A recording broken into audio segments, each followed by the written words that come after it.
pace, all those, you've got some part team things that you can divide up.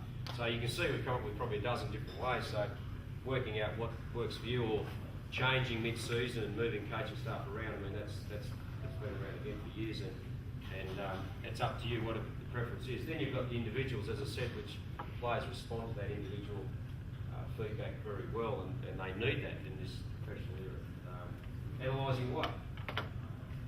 What's important? Who decides what's important for your club?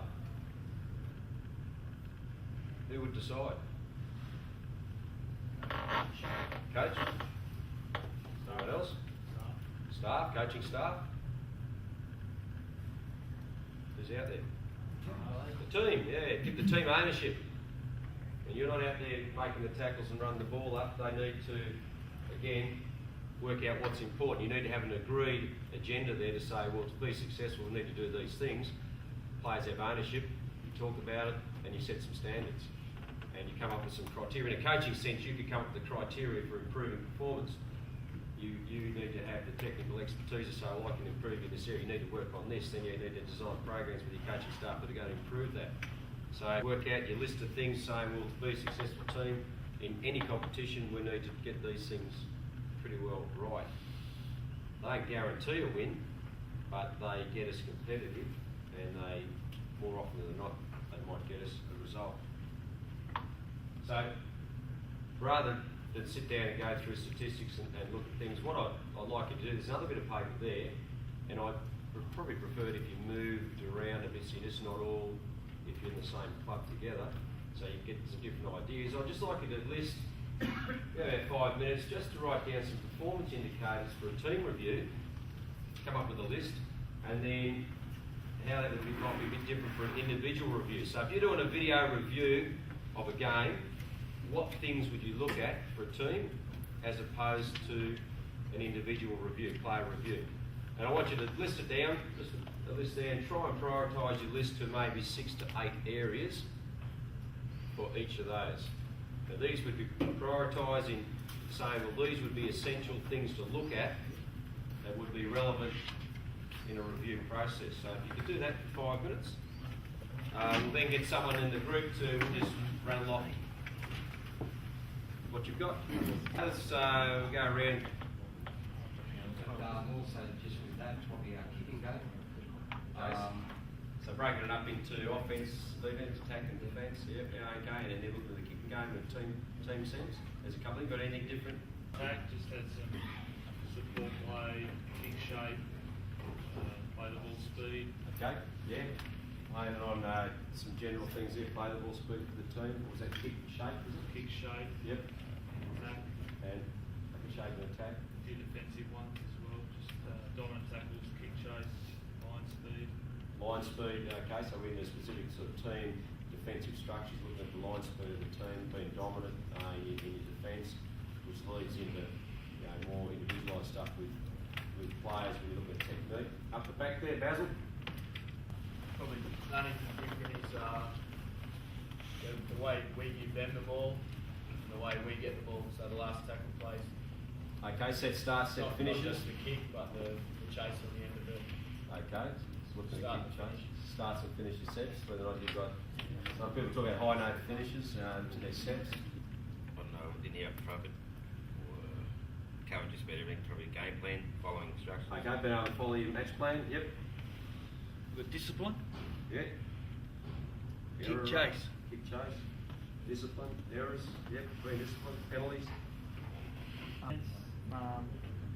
Kick returns, Yep. meters gained, and Meters gained. decoy runners off the ball. Decoys, okay, support, okay, runners, good, mark defence.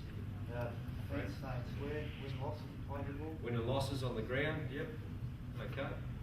So that's team. So we've got, I don't know, 40 different things for the team straight away, so there's a lot to look at. And some things might be influenced by what, you make important for your particular team or club. A lot to do with, winning the contest, winning the ground, okay, and those sorts of things as well, which lead into other parts about being dominant on the field. Now, individually, what will we look at? Go back the other way this time, start with you, Brad. Tackle technique, carry and pass. Just rattle off a couple, keep going, Red. 1%. 1% players? Okay, yeah. And you might have a whole list of 1% players diving on a loose ball, kick chase, all those sorts of things that make a difference out there, help rate. Decision making, options, Yeah. individual options. Playmakers, Playmakers. yeah, making decisions, yep. Tackles, effective, assist, field position, positional play. Okay. Righto, positional play, reading what's coming at you, defence, offence. They just have specific positional attributes or indicators. Yep, you might have a list of things that you say, well, this is what we're looking for in those particular positions, and we'll have a look at that individually, yep. Speed of the play the balls. Speed of the play the balls individually, yep. Breaking it down even more. Off the ball, what players do off the ball. Okay, your Push support, up. pushing up, running to space, all those sorts of things you might look about, helping out the ball carrier or giving options to the ball carrier. Yeah, their attitude. Hard one to, you haven't got any hard data there to say, well, that tackle didn't have attitude. Or I don't know, you could probably guess that, but maybe it's technique.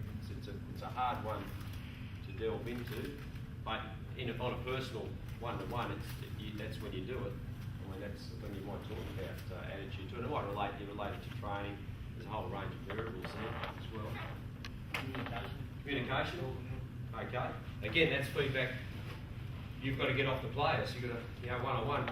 Did you talk to him in that situation? That player ran through there. Will you communicate? Who nominated? What's going on there? And again, sometimes I don't know. I just didn't talk at that particular time. So that's habitual. What you do at training. You have your non-talkers, you have your talkers, you need to then get everyone communicating under fatigue and those sorts of things. So what we've got is, again, probably lots of 30 different things. So the real danger with all this is that it does vary between team and individuals, but this old saying, paralysis by analysis, you can, with all the statistics you get and all the information you get, you've then got to say, well, geez, we've just come up with 60 different things there. How much do we need to look at? Prioritise your list, and again, it's not up to me to tell you how to do that. I mean, that's personal to me, to you, your team, in your situation. You just need to say, well, there are some basic things like if you hold onto the ball, you have good finishes to your sets, you mount pressure, good on the ground. You get all those things happening, you're in a game. You get a bit of luck and all these sorts of things, you win a game. But it's so competitive. Your team might do something well, and you say, well, we've got that. I can, ideally, I'll put that away. We're pretty good at that. Let's keep doing that. That's what we do. We need to improve in these areas, and that's what teams tend to do. So, well, I think we're okay with that, but you still need to go back at those things if you drop off too. So it might be as the season goes on, you have to change what you're doing. As the weeks go by, you need to make a different focus. As your personnel change, they bring something different to the team. Your focus might change a little bit too. Playing a particular team, you have a different focus. Okay, so it changes week to week. How much this information can be absorbed, you don't know. I mean, performance will probably indicate to you that some is and some isn't, or that none of it is. When is it time to move on? Monday night football, you play Saturday, you've got a 6-day turnaround, you have a day off, you're travelling. You've got 2 effective days of training, say, between games. A review day, recovery day, 2 training days, and you're playing again. When do you fit all this in? When does preview start and review end? Some teams, some coaches like to put it to bed, the next day or within 48 hours certainly. If you've got a recovery day, get it out of the way and then move on. The day after you're starting to preview, you're starting to look forward. You might have already done some of the scouting notes, the team coming, you've got your staff doing that, you say, well, you'll be feeding information to your key players straight away about, well, that's gone, let's go, and then you can, in your training sessions, go back and refer to last week, one-on-one, and talking as you're going around on the field, but you really need to move on. Does it detract from real hands-on coaching? I have found this that, the nuts and bolts is basically being out there and coaching, that's what you do. Observing, feedback, encouraging, out there with the ball, tackling, whatever you're doing. Okay, that is the hands-on, that's coaching. You can get bogged down and people to me personally, try and sell you these systems that are going to be this and this and this. Well, it's how you analyse that data and then how you apply it that's very important. And again, it's resources, management, getting the benefits out of it. I'm sure some people hear the GPS stuff that's coming out now, the data and tracking players, and the AFL do it, they're allowed to do it.